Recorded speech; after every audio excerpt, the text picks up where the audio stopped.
Countdown for blast off. X minus 5, 4, 3, 2, X minus 1, fire.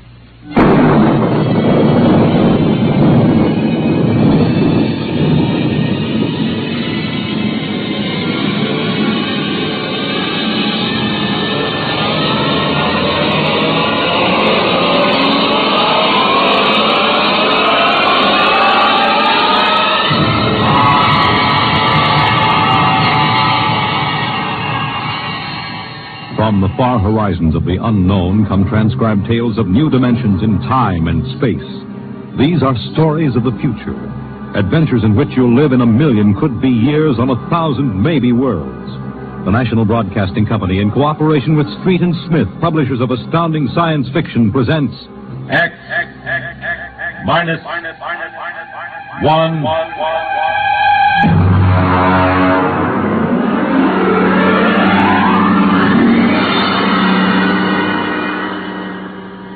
Tonight, the Ray Bradbury story entitled, And the Moon Be Still as Bright.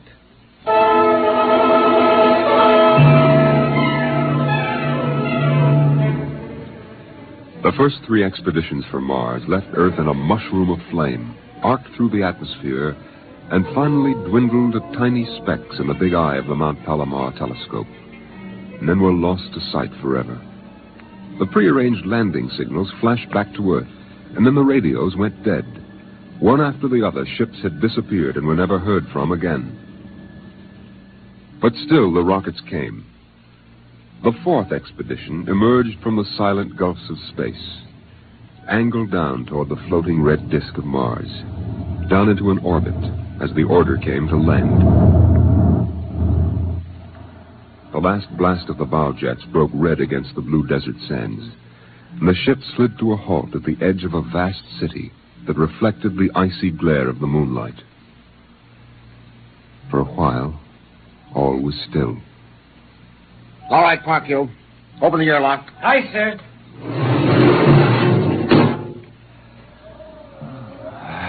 Fresh air. Hey, it's cold out here. Who cares? We got here. I thought I'd never hit solid ground again. Hey, how about a fire, Captain Wiley? It's freezing. Later. We have work to do. Oh, smell that air. Why, you could get drunk on it. Say, there's an idea. Why don't we break out a bottle and celebrate? Biggs, there will be no drinking done until we're secured. But we're landed, Captain. 3 other expeditions landed and disappeared within 24 hours. Now, we're not relaxing security till we find out what happened to them. What do you mean, maybe Martians? Sender, you're an archaeologist. How old would you say they are? I can't tell till I study them more closely. It's a kind of engineering we couldn't duplicate on Earth. Well, I'm not interested in the architecture now. I want to make sure there's nothing there that might be dangerous. Mr. Hathaway. Yes, sir? I want you and Spender to take a reconnaissance party into the city and find out what's there. We set up camp here. No man is to go more than 50 feet from this rocket. And there'll be no celebration till Hathaway and his party report back.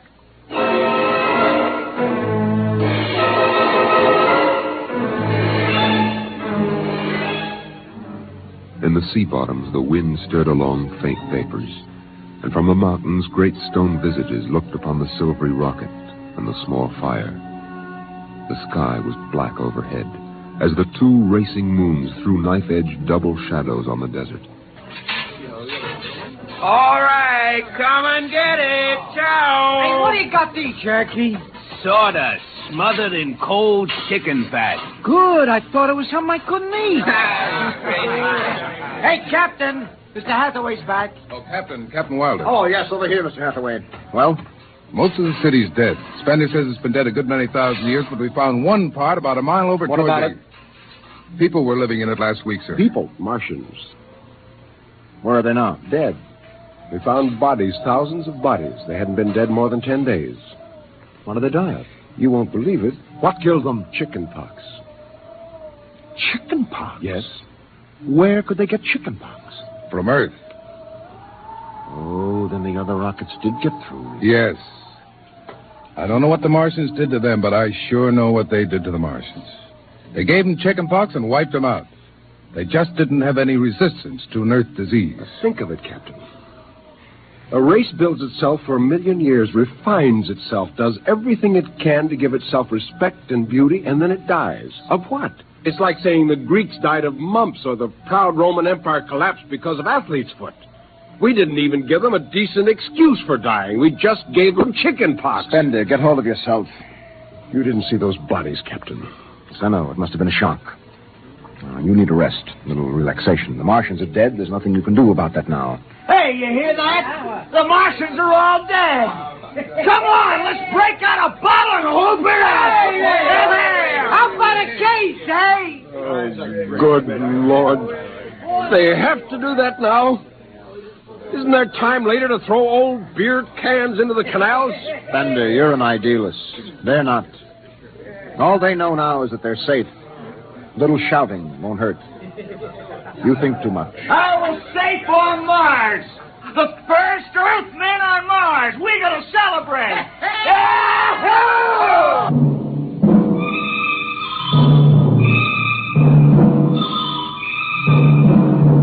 20 bottles were opened and drunk. The voices got louder. The earth laughs and shouts echoing across the empty Martian sands. Spender listened to the wind over his ears, cool and whispering. He felt the land getting cooler. The stars drew closer, very near. The air smelled clean and new. He looked at the cool ice of the white Martian buildings over there on the empty sea lands. Oh, what a woman! Hey, what do we do with these empty bottles? Save them, stupid. There's a 2-cent deposit. Throw them away! Hey, wait. How about that building?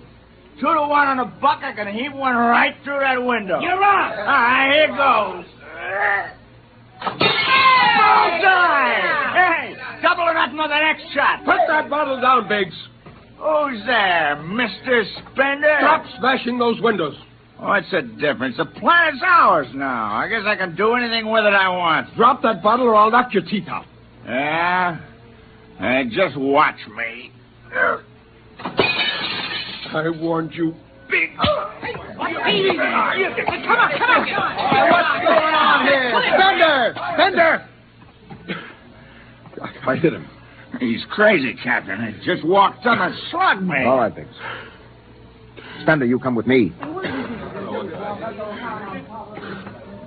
Now, suppose you explain. What was the idea? The noise, the drunken brawl. Spender, the men are tired. This has been a long trip. And you have a different way of seeing things. No, I'm seeing things all right. I'm seeing how we'll ruin Mars. We'll rip it up and rip the skin off the way we've already ruined Earth. Is that why you hit Biggs? Yes. I couldn't stand the idea of them watching us make fools of ourselves. Them? The Martians. They're dead. They're all dead. But they know we're here. Doesn't an old thing always know when a new thing comes? We've come a long way to smash their windows and spit in their wine. Well, maybe you're right. But I'm still going to fine you $50 for that fight. Now, come on, Spender. Suck in your chin. We'll go back there and play happy.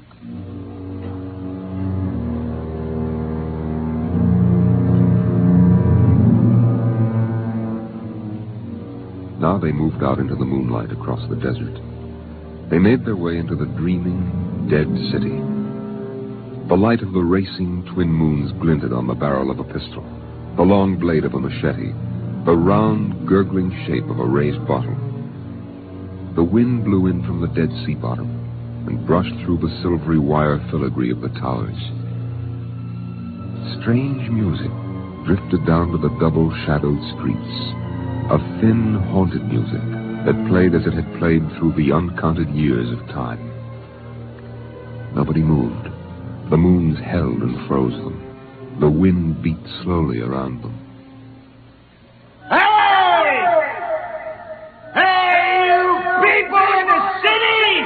Biggs, I just want to make a little noise.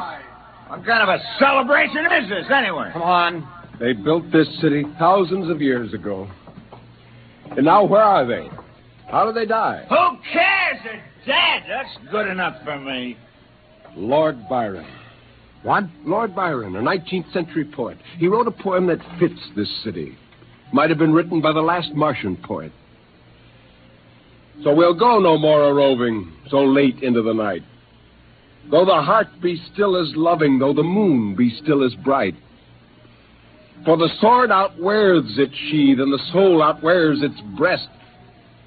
And the heart must pause to breathe, and love itself must rest. Though the night was made for loving, and the day returns too soon, yet we'll go no more a-roving by the light of the moon.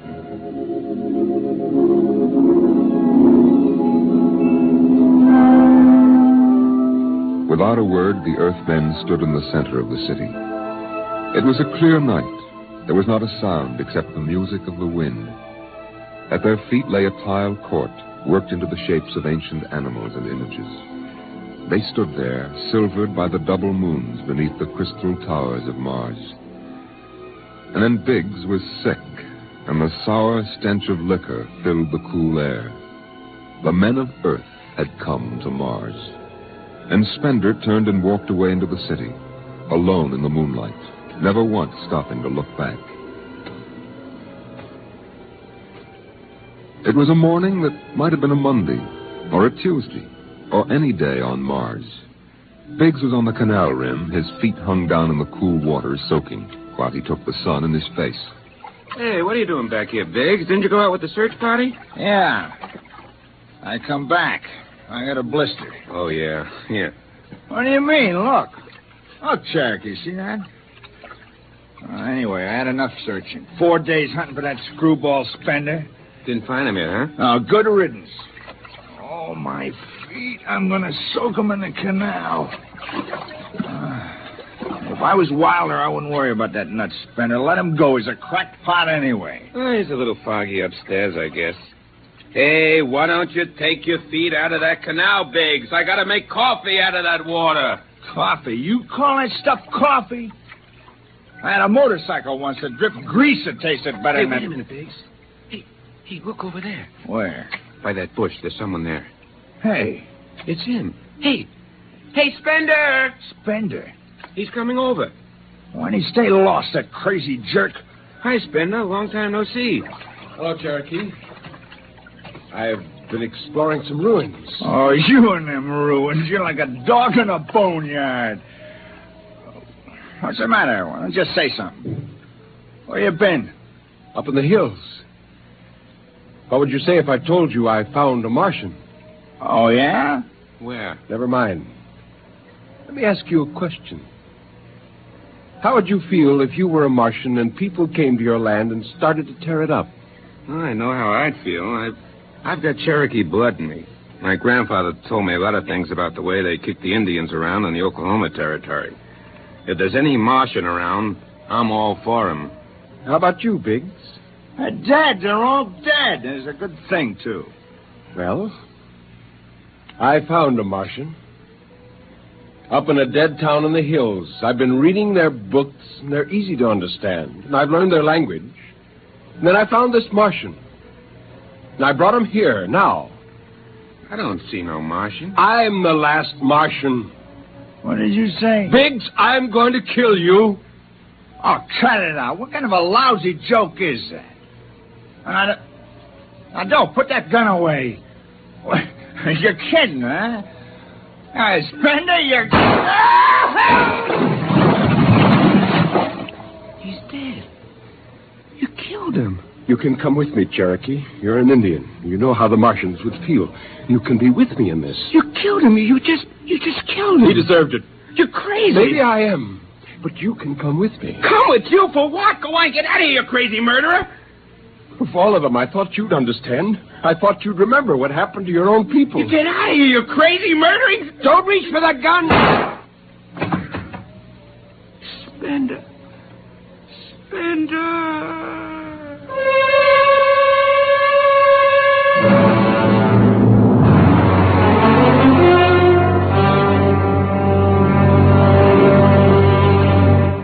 Hathaway, break out the arms locker. Issue pistols, rifles, and grenades. Yes, sir? And you'd better get the Bible out of the navigation chest. We have to bury these two.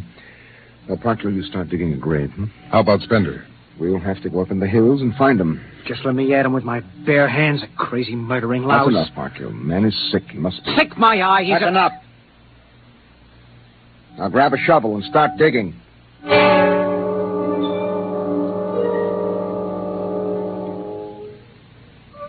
Spender saw the thin dust rising in the valley, and he knew the pursuit was beginning. The sun burned farther up the sky, and the blue sand drifted lazily across the sea bottom below.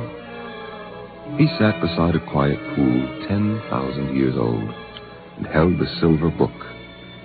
Through the house played the strange wind music of ancient Mars, and he heard voices whisper in his mind.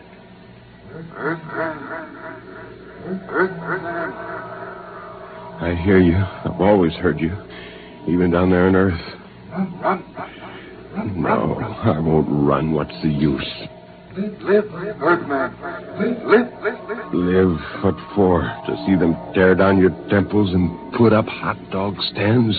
Run. They've seen me now. They know I'm up here. Live. There's Wilder now. I've got him right in my sights. Kill, Earthman. Kill. Funny, he hasn't ordered them to use grenades. They could lob one right up here and blow me to bits. Yeah, maybe the captain thinks I'm too nice to be blown to bits. He wants my death to be clean. Just one bullet hole in me, nothing messy. And why?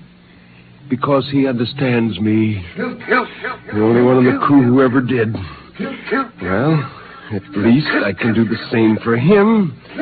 Just one bullet in his head, a nice clean death. All I have to do is pull the trigger and it's no use. I can't do it to him. Spender! Can you hear me, Spender? I hear you, Captain. What do you want? Talk! Truce! All right. Come on up. Leave your gun down there and keep your hands up.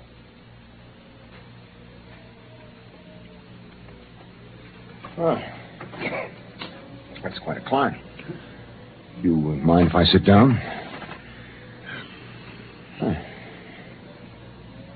How long do you think you can hold out?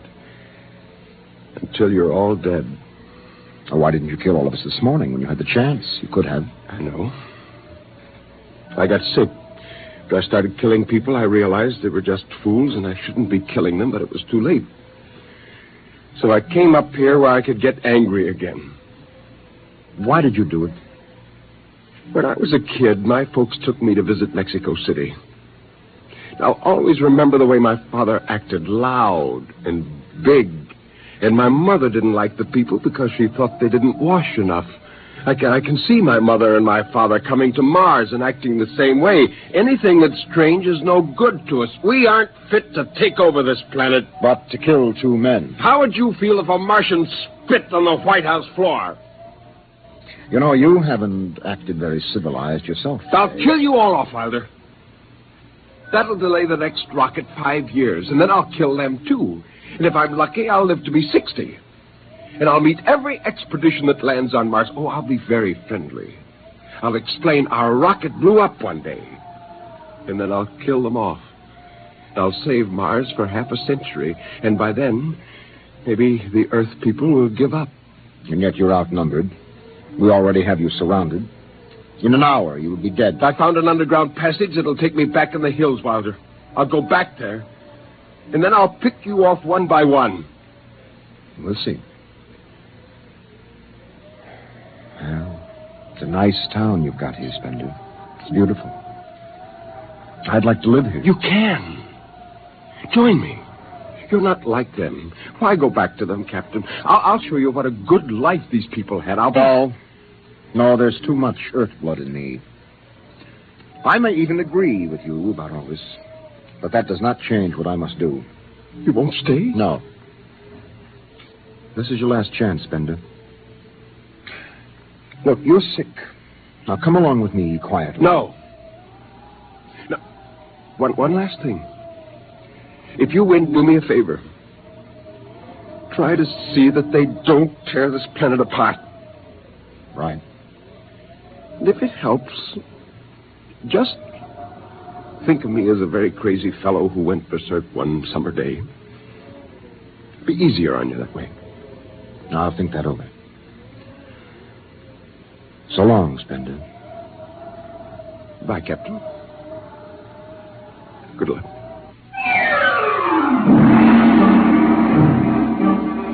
The men spread out again, walking and then running on the hot hillside places where there would be sudden cool grottos that smelled of moss, and sudden open blasting places that smelled of sun or stone.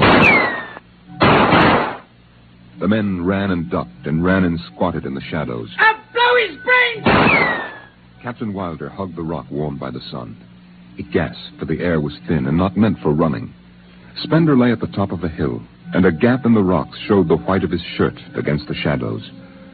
Wilder looked at the towers of the little clean Martian village, like sharply carved chess pieces lying in the afternoon. He saw the rocks, and the interval between, where Spender's chest was revealed.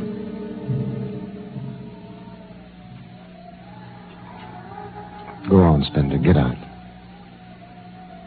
You've only got a few seconds to escape. Go on, get out of the caves. Come back later. You go now. I've got to win this. I've got to think that I'm right and pull this trigger. Go now. Get out. I'll get him! A slug in the head, I'll blow his bloody brains! No, Parkhill! Put down that gun. I'll do this myself. Spender. Why didn't you get out? Why? Why? Why?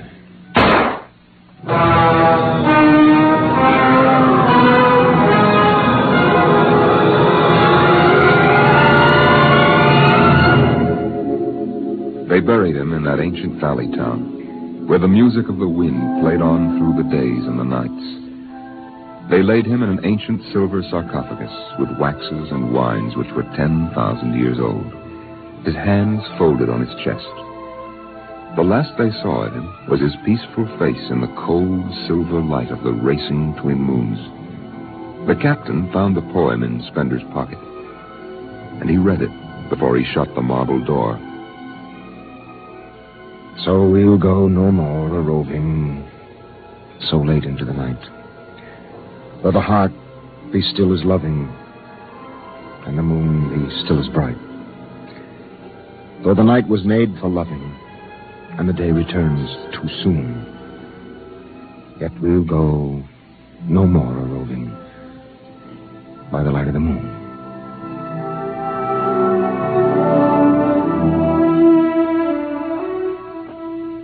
The next afternoon, Parkhill did some target practice in one of the dead cities, shooting out the crystal windows and blowing the tops off the fragile towers. Captain Wilder caught Parkhill and nearly knocked his teeth out.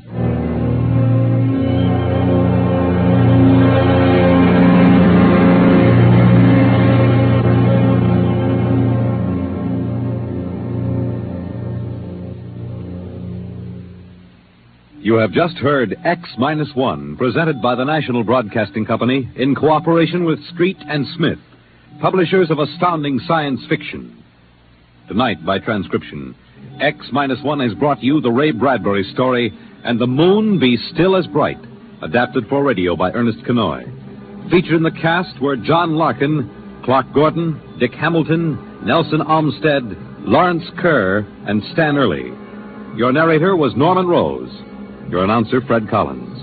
X-1 was directed by Daniel Sutter and is an NBC Radio Network production.